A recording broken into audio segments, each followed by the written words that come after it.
सेलूत नवनिर्वाचित नगराध्यक्षासह 26 विजयी नगरसेवकांना हार्दिक शुभेच्छा. विजयश्री तुमचा आणि पेढे राजस्थानी स्वीटमार्टचे. Nutan road Selu, Jawahar road Selu, Raigad corner Selu. शुभेच्छुक गुलाबसिंग सोळंकी आणि सिसोदिया परिवार.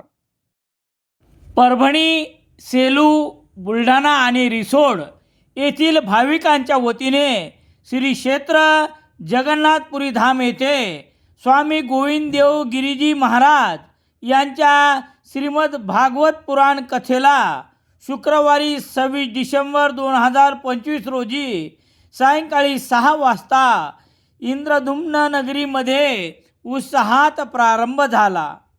1 जानेवारी 2026 पर्यंत चालणाऱ्या या कथा सोहळ्याचे आयोजक राधेश्याम चांडक बुलढाणा, नंदकिशोर झंवर रिसोड, डॉक्टर विनोद मंत्री परभणी आणि नंदकिशोर भायती सेलू आणि परिवाराच्या वतीने करण्यात आले आहे.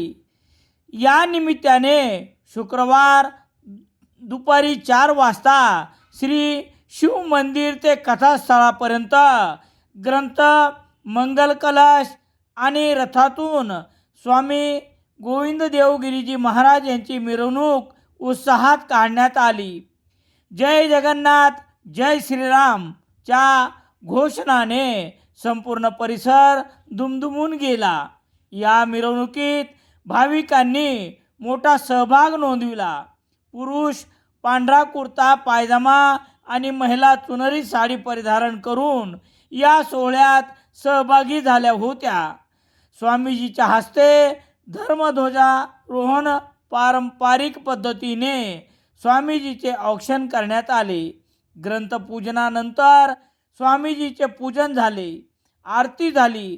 प्रास्ताविकातून राधेश्याम चांडक यांनी 7 दिवसाच्या कथेतून स्वामीजींनी सांगितलेल्या कथासूत्रातील विचाराचे मनन चिंतन भाविकांनी करावे, तसेच हिंदू धर्म जागृतीच्या सत्कार्यात सक्रिय सहभागी व्हावे असे आवाहन केले.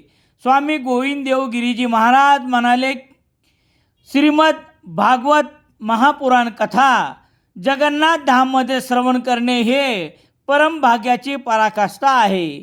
ध्यानमग्न होत कथेतील लीन होऊन कथा श्रवण करावी. जीवनाच्या उन्नतीसाठीचा सार श्रीमद भागवत महापुराण कथेतून श्रवण करावा आणि त्याचे आचरण करीत जीवन साफल्य साधावे. सूत्रसंचलन कांचन भायती यांनी केले. कथेला पुरुष महिला श्रोत्यांची मोठी उपस्थिती होती.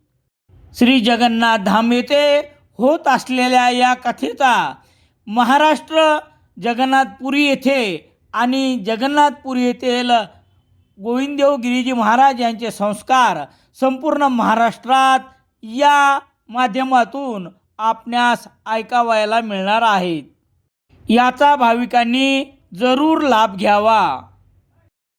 दैनिक लोकसत्ता सेलू शहरात मिळण्यासाठी संपर्क Balaji newspaper agency, bus stand, Selu.